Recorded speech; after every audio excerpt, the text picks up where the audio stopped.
That holiday parcel you usually get from friends or family from outside of Canada may not get to you this season. Canada Post has told mail services around the world to stop shipping mail here, and that's because its yards are full and overflowing with undelivered mail as rotating strikes continue for the 26th day. Jeannie Lee is here with that story. So Jeannie, what more can you tell us about it? Well, we're talking about Canada Post basically asking other post offices around the world to just hold the mail that is being shipped to Canada or normally being addressed to Canada.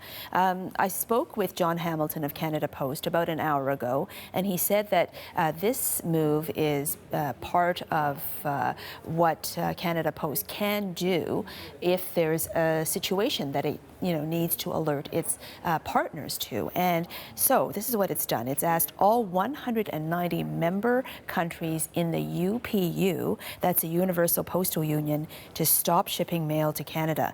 And the request does happen from time to time when, say, there's a natural disaster in a country, and obviously the postal office there cannot handle mail, so that's what the UPU is set up for. And we're talking about major players here. The Royal Mail in the UK, China Post, the U.S. Postal Service. Those would be the biggest players that I can think of right off the bat. Being told, that parcel you're sending to your cousin in Toronto or your, in-laws in Vancouver, forget about it. Just hold on to it for now. And it's because Canada Post's yards just cannot handle any more mail. There are 600 trailers full of parcels backed up across Canada, 400 in Toronto alone, and that's sort of a distribution hub in Toronto. That's why it's called the Gateway, for example. So this is a record for as a backlog. It's going to take time to clear, and it makes no sense to add more to what's already a 30-day supply of mail that cannot be delivered. And so what's the latest with the talks? The talks, at least they're continuing, according to John Hamilton. The two sides are still speaking, and of course what's on the table now, the latest, is that so-called time-sensitive offer.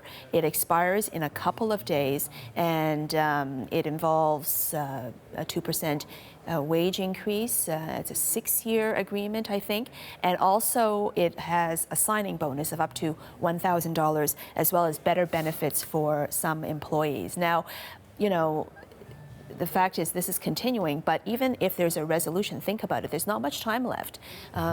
We're 5 weeks away from Christmas. In between there's Hanukkah, after that there's Kwanzaa, and we're talking about people, relatives, friends who are, trying to ship things to us here in Canada who are obviously not going to be able to, or at least have the packages held, and maybe they'll be delivered, but probably not on time the way things are going. All right. Thanks, Jeannie. You're welcome.